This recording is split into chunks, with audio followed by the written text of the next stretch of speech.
Good day, it's Teacher Jo.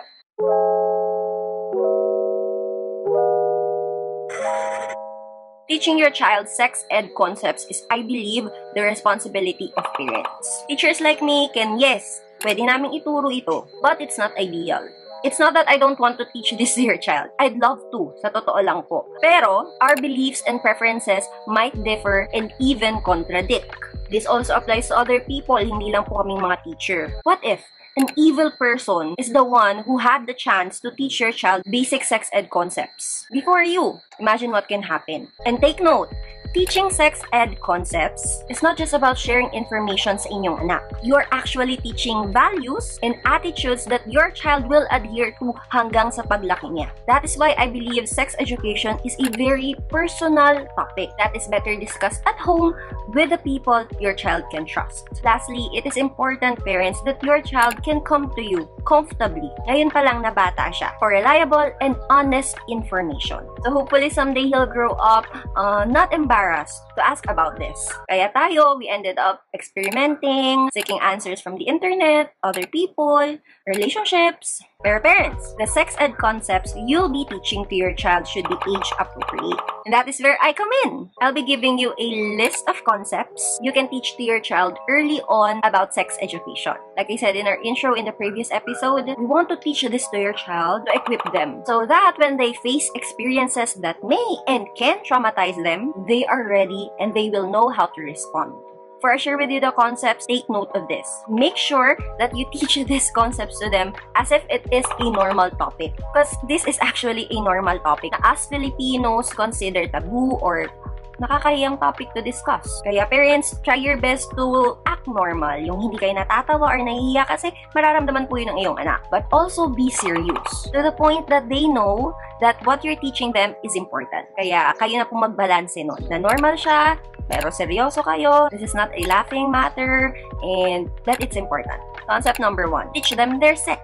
Boy or girl, male or female. This is largely determined by their genitals. And it is important that they know who they are so they can determine what genitals they have. In this part, you can also tell them that their genitals are private parts. That is obviously not shown to the public. Kaya tayo nagsusuot ng panty, ng brief. And aside from it being private, you can also remind your child that we are also tasked to take care of it. You can use these books as your visual aid to discuss this. I'll post a separate video reading those. Number 2, teach them the correct names of their genitals. Don't be afraid to use the words vagina or penis. In Filipino, pek-pek at titi. I don't want to lie to you. I still cringe when I say those words. But sadly, that's the culture we grew up in. But like I said in our previous episode, I'm hoping we are the ones who will break it. Because there are really a number of children who are abused and parents found out too late. Because the kids do not know the correct terms for what they were experiencing. Third concept, teach them about body image. For kids, we only need to focus on how they should see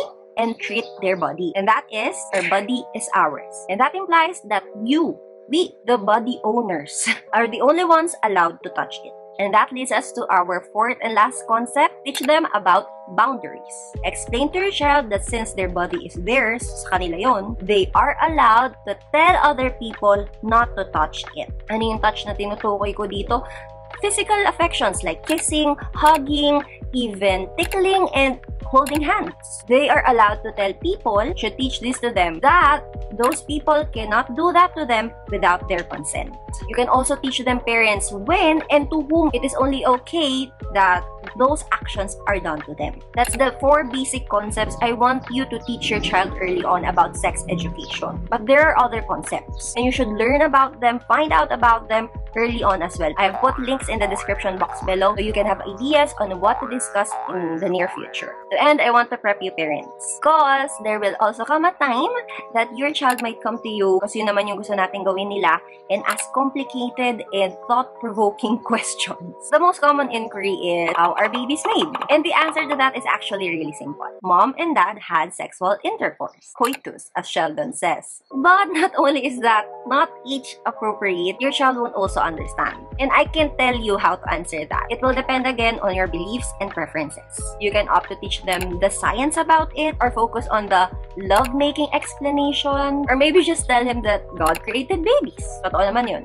But what I can tell you in this video is to never parents let this teachable moment pass. And this reminder of mine will also apply to other thought-provoking questions your child may throw at you. Never respond to your child like this. You're too young to ask that. You wouldn't understand even if I explain. You'll know about it someday. I don't want to talk about it, and other more excuses. I agree that talking about sensitive topics like this can be uncomfortable for us adults. Sometimes we just don't really know how to respond to that. So if that is the case for you, don't worry. I believe that you can reschedule teachable moments by simply being honest to your child. Tell him you found that question hard, so you need to think about it first, and when you're ready, you'll explain it to them. Ganun lang. Pero keep that promise, parents. Because some kids will eventually forget about that. Pero you shouldn't. Because when that curiosity sparks again, we don't know when it will happen and to whom they'll ask it na. And when prepping for your answer, just remember to keep it short, factual, and positive. Because don't worry, they'll ask further if they want to know more. My last and final reminder for you before we finally end this episode, don't wait for your child to ask parents. Initiate.